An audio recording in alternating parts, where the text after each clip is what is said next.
এই মহিলাটা আসমানের দিকে তাকায়া বলে, ও আল্লাহ, আমার জীবন প্রায় শেষের পথে। আল্লাহ আল্লাহ, আমি তোমার কাছে চলে যাইতেছি। আল্লাহ, তুমি ছাড়া আমার জীবদ্দশায়ও কেউ ছিল না, মৃত্যুর পরেও আল্লাহ তুমি ছাড়া আমার কেউ নাই।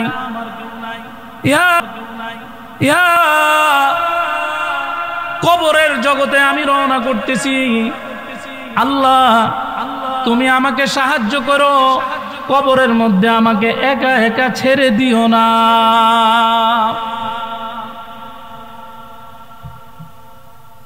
এই কথা বলতে বলতে ওই মহিলাটার মৃত্যু হয়ে গেল। মৃত্যুর পরে তার একটা উপযুক্ত নেককার সন্তান ছিল। সেই সন্তানটা ছিল কোরআনে হাফেজ। বলেন সুবহানাল্লাহ। এই সন্তানটা প্রত্যেক শুক্রবারে তার মার কবরের কাছে যায়া কবর জিয়ারত করত।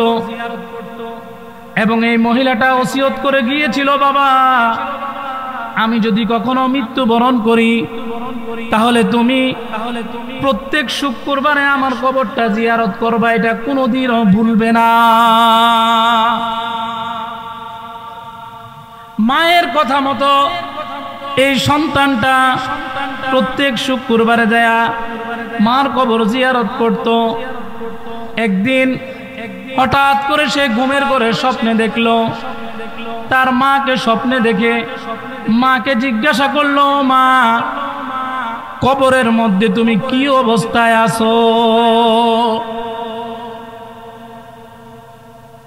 মা উত্তর দেয়, বাবা, আমার মৃত্যুর পরে যে পরিমাণ কষ্ট হয়েছে, মৃত্যুর যন্ত্রণা বড় কঠিন, মৃত্যুর যন্ত্রণা বড় কঠিন বলার মতো নয়। কিন্তু বাবা, আল্লাহ আমার সাথে সেরকম কঠোরতা করে নাই। আমার মৃত্যুর পরে আল্লাহ আমার জন্য রায়হান ফুলের বিছানার ব্যবস্থা করে দিয়েছেন।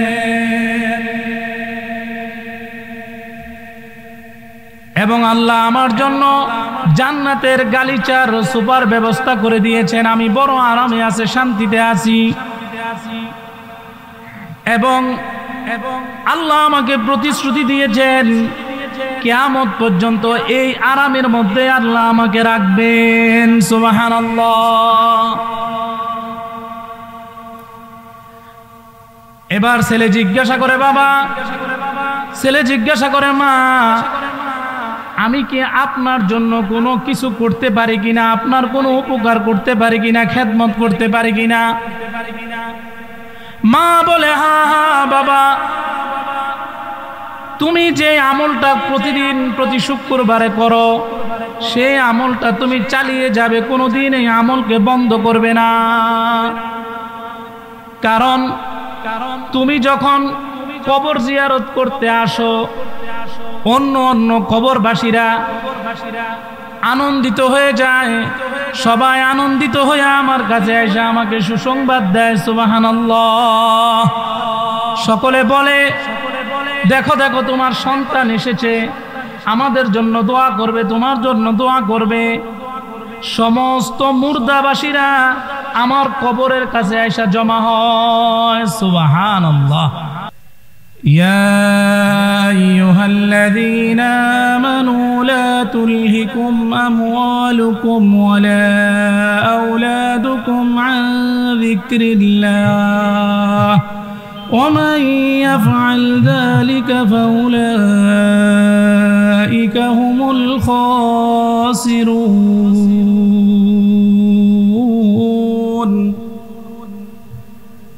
আল্লাহ বলেন, ইয়া আইয়ুহাল্লাযীনা আমানু। আল্লাহ বড় মায়ার ডাক, মোহাব্বতের ডাক আল্লাহ দিছেন। বড় মায়ার ডাক, মোহাব্বতের ডাক আল্লাহ ঈমানদারদেরকে দিছেন। ইয়া আইয়ুহাল্লাযীনা আমানু, হে ঈমানদাররা, লা তুলহিকুম, তোমাদের ধন সম্পদ, লা তুলহিকুম আমওয়ালুকুম, তোমাদের ধন সম্পদ, তোমাদের সন্তান সন্ততি, আন যিকরিল্লাহ, যাতে আল্লাহর জিকির থেকে তোমাদেরকে গাফেল করতে না পারে। সুবহানাল্লাহ। আল্লাহ বলেন কি? তোমাদের ছেলে মেয়ে ধন সম্পদ যাতে তোমাদেরকে আমার থেকে গাফেল করতে না পারে। ومن يفعل ذلك فأولئك هم الخاسرون।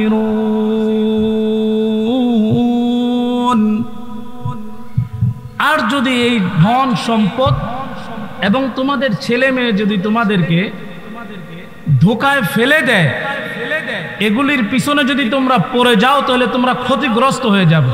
নাউযুবিল্লাহ। আমাদের এই ধন সম্পদ দিয়েছেন কে? জোরে বলেন, কে দিয়েছেন? আমাদের জীবনের মালিক কে? হায়াতের মালিক কে? জীবনের চালানোর ক্ষমতা কার? দৃষ্টিশক্তি কে দিয়েছেন? জীবন কে দিয়েছেন? কথা বলার শক্তি কে দিয়েছেন? ধন সম্পদ কে দিয়েছেন? সকলে জোরে বলেন, কে দিয়েছেন? সব কিছুর মালিক কে? ক্ষমতা দেওয়ার মালিক কে? ক্ষমতা ছিনাই নেওয়ার মালিক কে? ইজ্জতের মালিক কে? বেইজ্জতের মালিক কে? এই সমস্ত কিছুর মালিক আল্লাহ। সমস্ত কিছুর মালিক কে? আল্লাহ। আজকে হয়তো আপনারা অনেকে যারা মোবাইল ইউজ করেন একটা সংবাদ অনেকে দেখেছেন। পদ্মা সেতুর টুল প্লাজার মধ্যে একটা বাস পিছন থেকে এসে মোটর সাইকেল এবং প্রাইভেট কার এবং হাইল মাইক্রো, এই তিনোটা গাড়ি একসাথে অ্যাক্সিডেন্ট করে চলে গেছে। দেখছেন না? দেখছেন কিনা? কেমন মর্মান্তিক ঘটনা চিন্তা করেন তো। এই ঘটনাটা যদি আমার সাথে ঘটতো, এই ঘটনার সাথে 7 বছরের একটা মেয়ে মারা গেছে, তার মা মারা গেছে, তারা কেউ জানতো না। এই টুল প্লাজার মধ্যে আয়সা যদি দাঁড়াই তাহলে আমাদেরকে অ্যাক্সিডেন্ট হতে হবে, আমাদের মৃত্যুবরণ করতে হবে, আমাদের এইভাবে মৃত্যু লেখা আছে, তারা কেউ জানে না। সংবাদ দেখলাম পৃথিবীর কোন জায়গায় কোন দেশে টুল প্লাজার মধ্যে অ্যাক্সিডেন্ট হয়েছে, এটা এই ঘটনা পৃথিবীর কোন দেশে ঘটে না, এটা এই প্রথম বাংলাদেশে ঘটল। গত কয়েকদিন আগে আরো একটা সংবাদ প্রচার হয়েছে, রাজশাহী মেডিকেল কলেজে 7 বছরের একটা বাচ্চা, তার মায়ের লাশ, একটা মেয়ে 7 বছরের একটা মেয়ে তার মায়ের লাশকে, বাবার লাশকে পাহারা দিচ্ছে। বাবার লাশকে 7 বছরের মেয়ে পাহারা দিচ্ছেন, আর তার মা অ্যাম্বুলেন্স খোঁজার জন্য হাসপাতালের বাহিরে অ্যাম্বুলেন্স খুঁজতেছে। মুহতারাম হাজিরিন, এই কথাগুলি বলার উদ্দেশ্য হলো এই, আমরা অনেকে ধারণা করে নিয়েছি হয়তো আমি এখন মৃত্যুবরণ করব না, এখনো আমার দুনিয়াতে অনেক দিন আমি বাঁচবো। ঠিক কিনা? জোরে বলেন। এখনো আমার অনেক সময় বাকি রয়ে গেছে। কিন্তু না, মৃত্যু আল্লাহ তাআলা নির্ধারণ করে দিয়েছেন। ঠিক সময় মৃত্যু আপনার সামনে আমার সামনে উপস্থিত হয়ে যাবে। মৃত্যু থেকে আমরা কেউ পালায়ন করতে পারবো না। আল্লাহ কোরআনের মধ্যে বলেন, কুল্লু নাফসিন যায়িকাতুল মাউত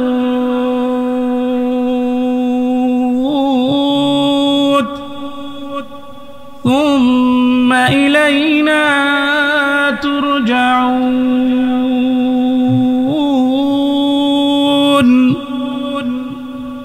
আল্লাহ বলেন প্রত্যেক প্রাণীকে মৃত্যুর স্বাদ আস্বাদন করতে হবে, মৃত্যুর স্বাদ গ্রহণ করতে হবে। মৃত্যু থেকে কেউ পালায়ন করতে পারবে না। সুম্মা ইলাইনা তুরজাউন, অতঃপর আবার সবাইকে আল্লাহর দিকে প্রত্যাবর্তন করতে হবে। এখানে এমন কোন মানুষ আছেন যে আল্লাহর দিকে ফিরে যেতে হবে না, এমন কোন মানুষ আছেন? যদি মানুষ এরকম কেউ থেকে থাকেন তাহলে একটু হাত তুলেন যে আমি আল্লাহর কাছে যাওয়া লাগবে না আমার। এমন কেউ আছেন? কি বলেন, কথা বলেন, এমন কেউ আছেন? নাই। সবাইকে আল্লাহর দিকে যেতে হবে, আল্লাহর দিকে প্রত্যাবর্তন করতে হবে। দুনিয়াতে আল্লাহ সামান্য সময় দিয়ে আল্লাহ আমাদেরকে পাঠিয়েছেন। এই সামান্য সময়ের মধ্যে অনন্ত অসীম হায়াতের জীবনের জন্য, যে জীবনের শুরু আছে শেষ নাই, এমন জীবনের জন্য কিছু পাথর সংগ্রহ করা লাগবে কি লাগবে না? জোরে বলেন। এমন কিছু কাজ দুনিয়াতে আমার করে যেতে হবে, যেই কাজ করলে, যেই কাজ করে গেলে মৃত্যুর পরে অনন্ত অসীম হায়াতের জীবনে আমি শান্তি পাবো। আল্লাহর নবী বলেন, তুমি যদি তুমি কবরে এসে শান্তি পেতে চাও, আরাম পেতে চাও, তাহলে তোমাকে দুনিয়ার থেকে আসার সময় চারটা জিনিস নিয়ে আসতে হবে। নবীজি বলেন, ইজা উজিয়াল মাইতু ফি কবরিহি জাআল কুরআন, ইজা উজিয়াল মাইতু ফি কবরিহি জাআল কুরআন। এক নম্বরে কোরআনকে তোমার সাথে নিয়ে আসতে হবে। ওয়াসসালাতু আন ইয়ামিনিহি, দ্বিতীয় নম্বরে নামাজকে তোমার সাথে নিয়ে আসতে হবে। ওয়াসসিয়ামু আন শিমালিহি,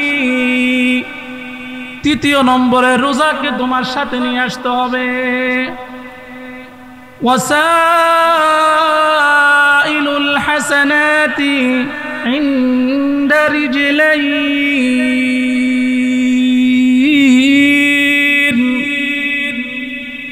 চতুর্থ নম্বরে তোমাকে সৎ কাজ নিয়ে আসতে হবে। এই চারটা সঙ্গী কবরে নিয়ে যাইতে আমরা রাজি আছি তো ইনশাআল্লাহ? সবাই রাজি আছি তো ইনশাআল্লাহ? এক নম্বরে ইজা উজিয়াল মাইতু ফি কবরিহি জাআল কুরআন, এক নম্বরে কোরআনকে আমার সাথে নিয়ে আসতে হবে।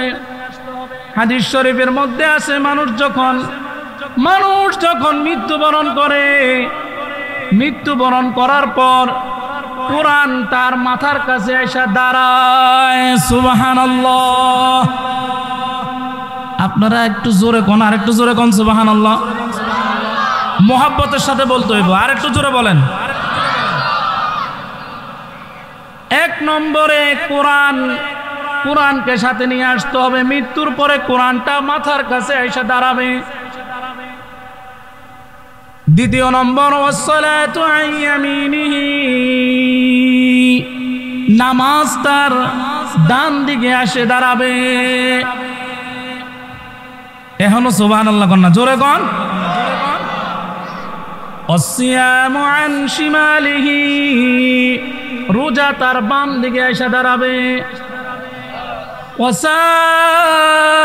ওয়াসাইলুল হাসানাতি ইনদা রিজলাইন, চতুর্থ নম্বরে যাবতীয় সৎ কাজগুলি তার পায়ের সামনে এসে দাঁড়াবে। সুবহানাল্লাহ। তো এই চারটা বন্ধু আমাদের নিতে পারবো তো আমরা ইনশাআল্লাহ? চেষ্টা করবো তো ইনশাআল্লাহ? এই চারটার মধ্যে কোরআন আছে না নাই? জোরে বলেন। তাহলে কোরআনকে আমার জীবন সঙ্গী বানাবো তো ইনশাআল্লাহ? কোরআনকে যদি জীবন সঙ্গী না বানাই, কোরআনের রীতিনীতি যদি না মানি, কোরআন অনুযায়ী যদি না চলি, কোরআনের আদেশ নিষেধ যদি মাইনে না চলি, তাহলে আমি এই কথা প্রমাণ করলাম যে কোরআন আমি মানি না। ঠিক কিনা? জোরে বলেন। কিয়ামতের ময়দানে এই কোরআন কারো পক্ষে হবে, কারো পক্ষে সাক্ষী দিবে, আবার কারো বিপক্ষে সাক্ষী দিবে, ঠিক কিনা জোরে বলেন। তাহলে কোরআন যাতে আমার পক্ষে সাক্ষী দেয় সেজন্য কোরআনকে আমার মহব্বত করতে হবে কি হবে না জোরে বলেন। কোরআনকে সঙ্গী বানাইতে হবে কিনা। এই কবরের মধ্যে আমাকে শোয়াই দিয়ে আসবে, কবরের মধ্যে আমার ডাইনে মাটি, বামে মাটি, উপরে মাটি, নিচে মাটি, সামনে মাটি, পিছনে মাটি, চতুর্দিকে শুধু মাটি আর মাটি, মাটি আর মাটি। আমার ডাইনে বামে কেউ নাই, একমাত্র আমি নিরালা ঘরের মধ্যে আমাকে কবরের মধ্যে শোয়াই দিয়ে আসবে, ঠিক কিনা। আজকে বাঁশবাগানের মধ্যে তাকায় দেখেন, আপনাদের আশেপাশের কবরস্থানের মধ্যে তাকায় দেখেন কত মানুষ কবরে শোয়াইয়া দিয়ে আসছেন। কোনদিন এক মুহূর্তের জন্য, এক সেকেন্ডের জন্য কোনো কবরবাসীর কোনো খবর আমরা নিতে পারি নাই, ঠিক কিনা। এজন্য কোরআনকে আমার সঙ্গে নিয়ে যেতে হবে। রাজি আছি তো ইনশাআল্লাহ। এখন কোরআনকে আমি কিভাবে সঙ্গে নিব, কোরআন আমার সঙ্গে কিভাবে হবে, আর দুনিয়াতে আমি এই কোরআনকে আমার সঙ্গী কিভাবে বানাবো। নবীজি বলেন, মানুষ যখন মারা যায়, মানুষের সমস্ত নেক আমলের দরজাগুলি বন্ধ হয়ে যায়। ইযা মাতাল ইনসান ইনতাকা আমালুহু ইল্লা মিন সালাসা إلا من صدقة جارية أو علم ينتفع به أو ولد صالح يدعو له। নবীজি বলেন মানুষ যখন মারা যায় মানুষের সমস্ত আমলের দরজা বন্ধ হয়ে যায়, তার কোনো আমলের দরজা আর খোলা থাকে না। যদি মানুষ চেষ্টা করে যে আমার মৃত্যুর পরেও আমার কবরে সওয়াব পৌঁছুক, মৃত্যুর পরেও আমি কিছু পাই, তাহলে সে দুনিয়াতে তিনটা কাজ করে আসলে সে মারা যাবে, কিন্তু এর সওয়াবগুলি কিয়ামত পর্যন্ত তার কবরে পৌঁছতে থাকবে। সুবহানাল্লাহ। আপনারা মোহাব্বতের সাথে সুবহানাল্লাহ কোন, আরো জোরে সুরে কোন সুবহানাল্লাহ। তাহলে এই তিনটা জিনিস কি কি নবীজি বলেন, ইযা মাতাল ইনসান ইনতাকা আমালুহু ইল্লা মিন সালাসা। এক নম্বরে সদকায়ে জারিয়া, ইল্লা মিন সালাসা। এক নম্বরে কি, ইল্লা মিন সাদাকাতিন জারিয়া। এক নম্বরে সদকায়ে জারিয়া। আও ইলমিন ইউনতাফাউ বিহি। দুই নম্বর হইল উপকারী ইলম, এমন ইলম যে ইলমের কাজ, যে ইলম সে দুনিয়াতে কিতাব লেখা গেছিল, মাদ্রাসা বানায় গেছিল, কত কোন এতিমকে সাহায্য সহযোগিতা করেছিল। এরকম উপকারী ইলম যদি সে দুনিয়াতে রেখে যায়, তাহলে যতদিন এই ইলমের চর্চা থাকবে ততদিন তার কবরে সওয়াব পৌঁছতে থাকবে। সুবহানাল্লাহ। তিন নম্বরে আওয়ালাদিন সালিহিন ইয়াদউ লাহু। নেককার সন্তান। তিন নম্বর নেককার সন্তান। এ সদকায়ে জারিয়া। আজকে যে আপনারা এই যে ওয়াজের প্যান্ডেলটা কায়েম করছেন, আজকের এই ওয়াজের আয়োজন, এই মাদ্রাসা যে মাদ্রাসার উদ্যোগে আয়োজন, এই মাদ্রাসা এটা হলো সদকায়ে জারিয়ার একটা ফ্যাক্টরি। কতগুলি বাচ্চা আজকে পাগড়ি নিছে, এই পাগড়ি নিতে যায় এই মাদ্রাসায় যত মানুষ সহযোগিতা করছে, যত মানুষ দান করছে, যত মানুষ চাউল দিছে, যত মানুষ লাইট দিছে, জাগার ব্যবস্থা করে দিছে, খাওয়া দাওয়ার ব্যবস্থা করে দিছে, উস্তাদদের বেতনের ব্যবস্থা করে দিছে, এই সব কিছুর নেকি যারা ব্যবস্থা করে দিয়ে গেছেন, মৃত্যুর পরে এমনও বহু মানুষ আছে হয়তো যারা এই মাদ্রাসার সাথে সম্পৃক্ত ছিল, আজকে তারা কবরে চলে গেছে, তারা কবরে শুয়াও এই সওয়াব তারা কবরে পাইতেছে। সুবহানাল্লাহ। এজন্য এই মাদ্রাসার সাথে আমরা সম্পর্ক রাখবো তো ইনশাআল্লাহ, মাদ্রাসার প্রতি খেয়াল রাখবো তো ইনশাআল্লাহ।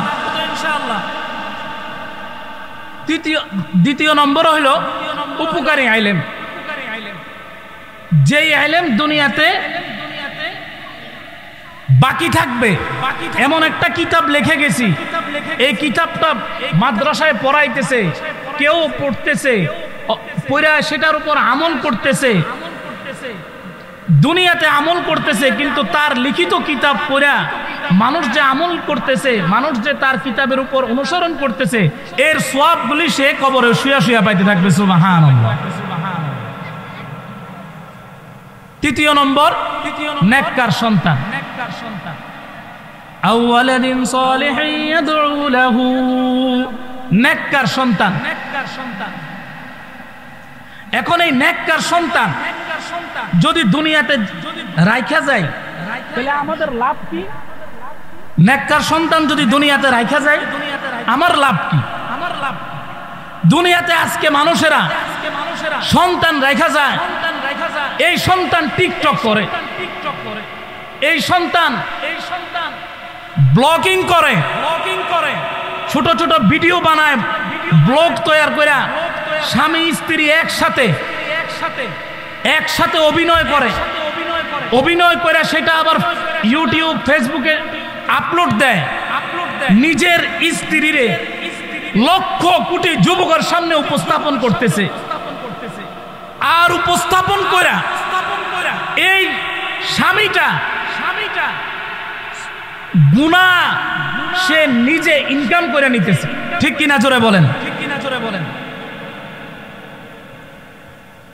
এই যে নিজের বিবিকে ব্যবসায়িক কাজে, যারা ইয়াং জেনারেশন আছেন এরা বুঝবেন, নিজের হালাল স্ত্রীকে দিয়ে আমরা ব্লগ করে সেটাকে ফেসবুকে ইন্টারনেটে ছাড়ে, শত শত কোটি কোটি যুবক দেখে। এই নিজের স্ত্রীকে দেখার কারণে যতগুলি মানুষ দেখলো, সকল মানুষের গুনাহ যে স্বামী আছে সেই স্বামীর অ্যাকাউন্টে জমা হয়ে গেল। নাউজুবিল্লাহ। মানুষের রুচি কোথায় গেল? মুসলমানের রুচি আজকে কোথায় গেল? এত গুনার পরেও যেটা আল্লাহ আমাদেরকে বাঁচায় রাখছেন, এজন্য আল্লাহর দরবারে কালেমাতু শুকর আদায় করে সকলে বলি আলহামদুলিল্লাহ। হাদিস শরীফে আছে জিনাল আইনিন নাজরু, চোখের জিনা হলো দেখা। আমাদের রুচিবোধ নষ্ট হয়ে গেছে। আমার স্ত্রীকে অন্য একজন মানুষ দেখে, আমার কাছে একটু লজ্জাও লাগে না, আমার কাছে একটু শরমও লাগে না। নিচে নামতে নামতে এতটুক নিচে নেমে গেলাম। নবীজি বলেন 3 ব্যক্তির জন্য জান্নাত হারাম। নবীজি কি বলেন? 3 ব্যক্তির জন্য জান্নাত হারাম। 1 নম্বর যে মদ পান করে, মাদক সেবন করে। 2 নম্বর পিতা মাতার অবাধ্য সন্তান। 3 নম্বর দায়ুস, যে তার স্ত্রী এবং অধীনস্থ মেয়েদেরকে পর্দায় রাখতে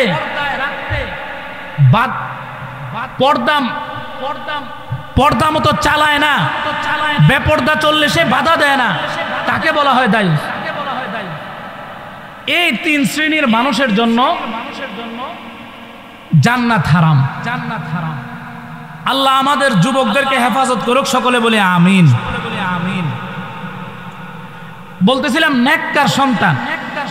নেককার সন্তান দুনিয়াতে রেখে গেলে লাভ কি? কিতাবের মধ্যে একটা ঘটনা আছে। হাবিয়া নামে একজন মহিলা ছিল। এই মহিলাটা বড় আল্লাহওয়ালা দিনদার, বড় আল্লাহওয়ালা দিনদার। এই মহিলাটার যখন ইন্তেকালের সময় হয়ে গেল, মৃত্যুর সময় হয়ে গেল, এই মহিলাটা আসমানের দিকে তাকায়া বলে, ও আল্লাহ, আমার জীবন প্রায় শেষের পথে। আল্লাহ আমি তোমার কাছে চলে যাইতেছি। আল্লাহ তুমি ছাড়া আমার জীবদ্দশায়ও কেউ ছিল না, মৃত্যুর পরেও আল্লাহ তুমি ছাড়া আমার কেউ নাই। ইয়া আল্লাহ, কবরের জগতে আমি রওনা করতেছি। আল্লাহ তুমি আমাকে সাহায্য করো, কবরের মধ্যে আমাকে একা একা ছেড়ে দিও না।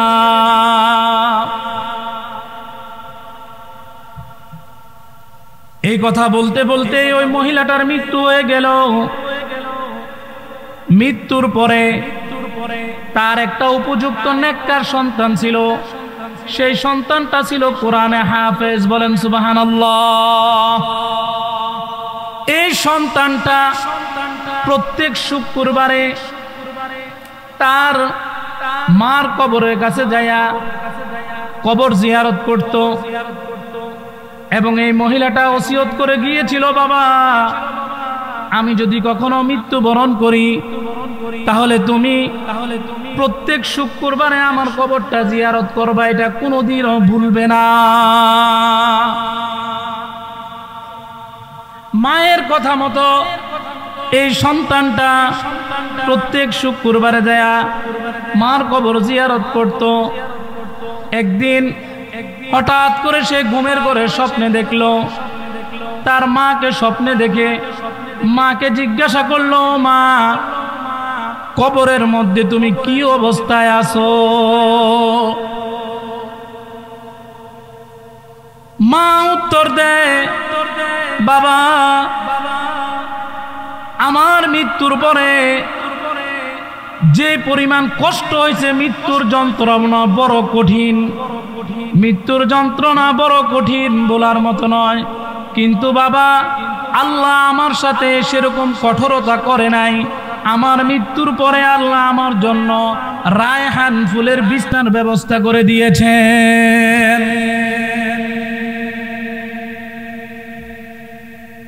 এবং আল্লাহ আমার জন্য জান্নাতের গালিচার সুপার ব্যবস্থা করে দিয়েছেন। আমি বড় আরামে আছি, শান্তিতে আছি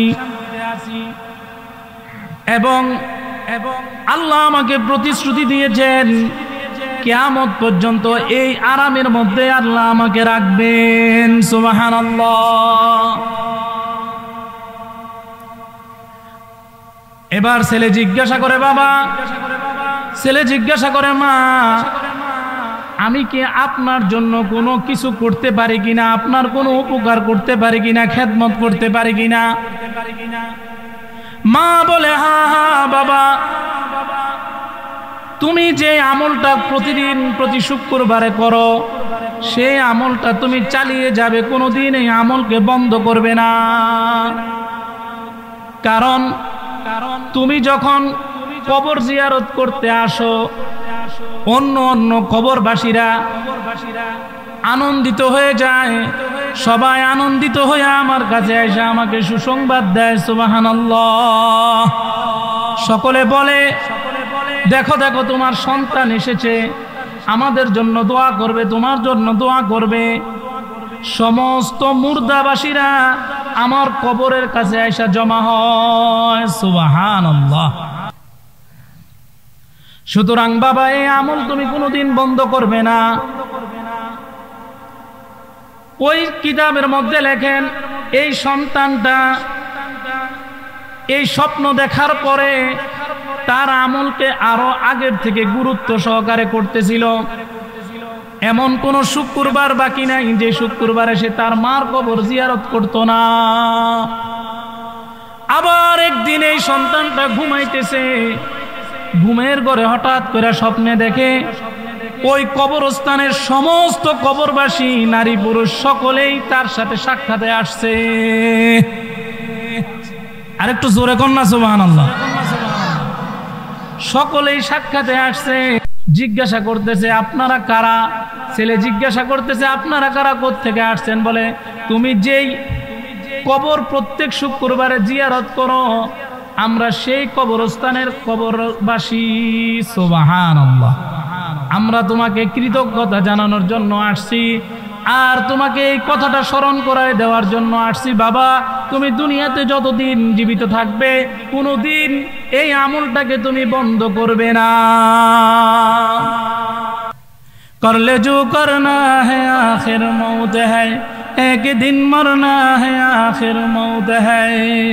करले जो करना है आखिर मौत है, एक दिन मरना है आखिर मौत है मोह खुदा को दिखाना एक दिन कब्र में होगा ठिकाना एक दिन मोह खुदा को दिखाना एक दिन कब्र में होगा ठिकाना एक दिन रूह रग रग से निकाली जाएगी तुझ पे एक दिन खा के डाली जाएगी मौत को मत दूर समझो मौत है हरदम करीब मौत को मत दूर समझो मौत है हरदम करीब कौन तेरा यार होगा गुर जाने के लिए उसने सूरज चंद रोजा आखिर फना हो जाएगा ये तुम्हारा नाजुक बदन खाके में मिल जाएगा आरज़ू है आरज़ू थी कि ये निकले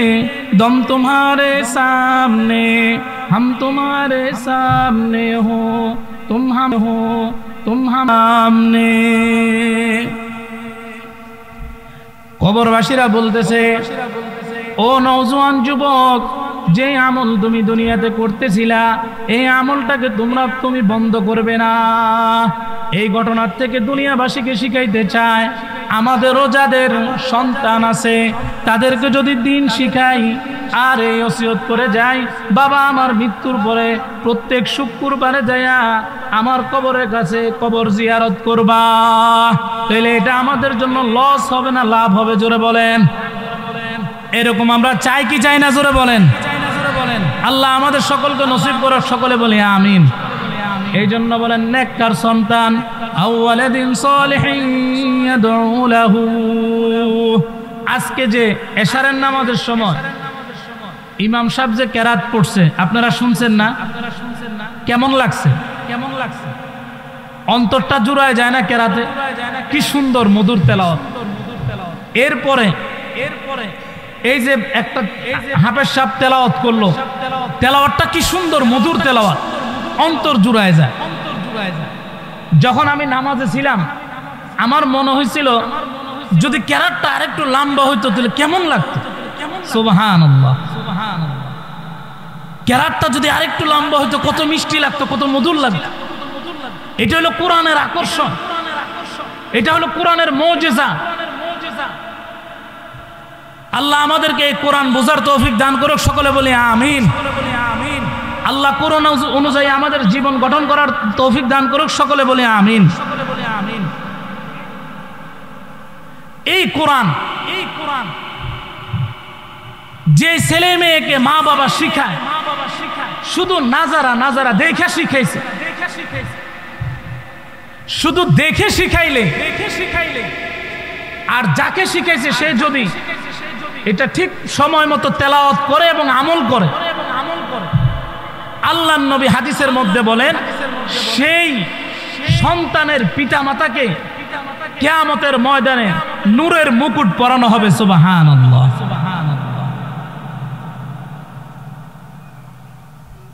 নূরের তাজ পরানো হবে যার আলো সূর্যের আলোর চেয়ে বেশি হবে সুবহানাল্লাহ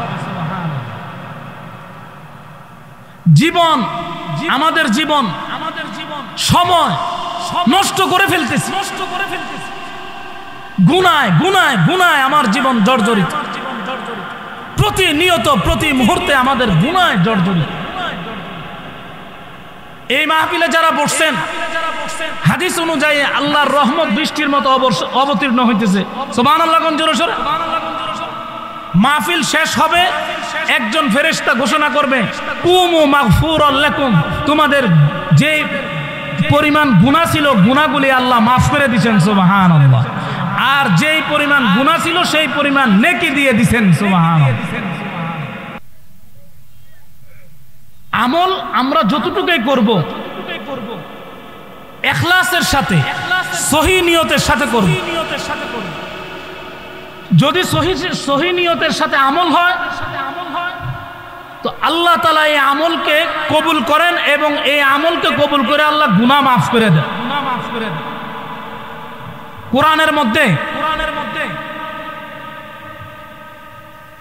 কিফিল নামের একজন যুবকের ঘটনা আছে